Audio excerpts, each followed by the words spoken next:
अस्सलाम वालेकुम नाजरीन, MTV की टीम के साथ हाजिर खिदमत है। मैं हूं आपकी होस्ट ज़ारा ख़ान और आप देख रहे हैं हमारा प्रोग्राम आज की हमारी शख्सियत। आज की हमारी शख्सियत में हमारे साथ एक ऐसी शख्सियत मौजूद है जिनकी मेहनत, लगन और हिम्मत न सिर्फ ये कि हम सबके लिए बल्कि हमारी यंग जनरेशन के लिए एक रोल मॉडल है। इन्होंने अपनी मेहनत, हिम्मत और लगातार कोशिश से ये साबित कर दिया कि जो शख्स भी मुसलसल मेहनत करता है तो हालात चाहे जैसे भी हों, कामयाबियाँ उसके कदम ज़रूर चूमती हैं। जी, आज की हमारी शख्सियत है हम सबके जाने पहचाने मोहतरम डॉक्टर हाफिज़ मोहम्मद आसिफ कुरैशी साहब। अस्सलाम वालेकुम डॉक्टर साहब। वालेकुम अस्सलाम। कैसी तबीयत है आपकी? अल्लाह का एहसान, ठीक। ये बताएं डॉक्टर साहब कि आप आई स्पेशलिस्ट हैं और माशाल्लाह एक कामयाब आई स्पेशलिस्ट हैं। ये डॉक्टर बनने का शौक़ कैसे आपके अंदर उभरा? यानी कालाबाग में रहते हुए एक रूरल एरिया है और यहाँ पर एजुकेशनल इंस्टीट्यूट्स भी इतने नहीं हैं और जिस टाइम आप डॉक्टर बने उस टाइम इतना रुझान भी पढ़ाई की तरफ नहीं था और ऑब्वियसली डॉक्टर बनने में ठीक ठाक एक्सपेंसेस आते हैं, तो किस तरह आपके दिल में ये शौक़ पैदा हुआ कि आप डॉक्टर ही बनेंगे? अस्सलाम वालेकुम मोहतरम सामीन नाज़रीन इकराम। मैं अपनी कहानी अगर इस अंदाज से शुरू करूं कि बचपन में मेरे लिए कोई ऐसा बराह रास्त फैमिली में या करीबी रिश्तेदारों में या दोस्तों में रोल मॉडल नहीं था कि मैं उसको देख के अपने आप को डॉक्टरी के लिए काबिल समझता या उसको फॉलो करता। जी। वैसे ये इत्तेफाक है कि तालीम के दौरान मुझे केमिस्ट्री से बहुत ज़्यादा शगफ़ था। केमिस्ट्री मेरा सबसे पसंदीदा सब्जेक्ट था और मैं इसी में रिसर्च करके मज़ीद आगे बढ़ना चाहता था। अच्छा।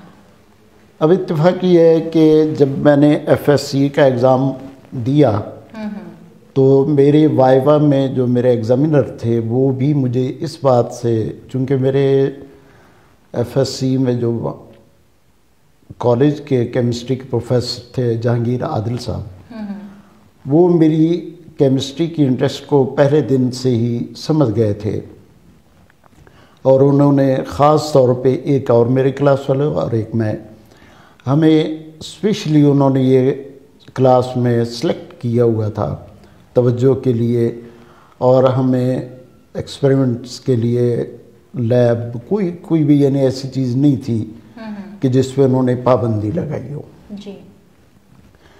और उस रिसर्च के जहन में रखते हुए मैं सारा अपने आप को प्रिपेयर कर रहा था, लेकिन इत्तेफाक ये है कि अल्लाह को इससे बेहतर फील्ड मेरे लिए मंजूर था और अल्हम्दुलिल्लाह अल्लाह का शुक्र है कि FSC में जब मेरे मार्क्स इतने आ गए कि मुझे मेडिकल कॉलेज में एडमिशन मिल सकता था, तो फिर सारी फैमिली ने, असातिज़ा ने और सब लोगों ने ये कहा कि ये उससे ज़्यादा बेहतर फील्ड है हर लिहाज से। सही। तो इसलिए मैंने फिर डॉक्टर बनने को ही तरजीह दी और वो जो केमिस्ट्री का शौक़ था वो वक्ती तौर पे ख़त्म हो गया।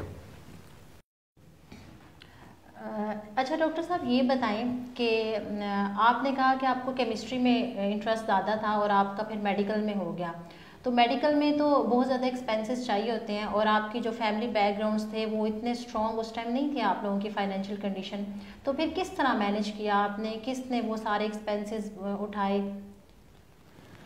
उसमें सबसे जो अहम बात है वो ये है कि अल्हम्दुलिल्लाह मेरे मार्क्स बहुत अच्छे थे और जब एडमिशन मिला मैं नश्तर मेडिकल कॉलेज में गया तो वहाँ पे मुझे ये गाइडलाइन दी गई कि जो पुअर स्टूडेंट हैं, क्योंकि लोअर मिडल भी नहीं बल्कि इंतहाई लोअर क्लास से मेरा ताल्लुक़ था और अल्लाह ताला मेरे वालिदैन को अजर अज़ीम दे और उनकी मग़फ़िरत फरमाए, उन्होंने यूँ समझें कि मेरी तालीम के लिए अपना लुक़मा तोड़ के उसमें से मुझे हिस्सा दिया। ये है कि अल्लाह का शुक्र है थ्रू आउट मेरी MBBS की तालीम में कॉलेज की तरफ से اکیڈمک پرفارمنس کی وجہ سے میری فیس معاف رہی اچھا. ہر سال. تو اس سے کافی فائنینشیل برڈن جو ہے وہ کم تھا. پھر میرے بڑے بھائی ہیں وہ ملازم تھے دونوں ریلوے میں، تو ابا جان جو ہے ان کی چھوٹی سی ایک دکان تھی وہ بھی، تو سب مل ملا کے جو ہے وہ میرے ہاسٹل کے جو اخراجات ہیں وہ کرتے تھے. اور میں چونکہ خود سمجھتا تھا اپنی فائنینشیل کنڈیشن کو، تو میں نے اپنے آپ کو الحمدللہ اس طریقے سے ایڈجسٹ کیا کہ میری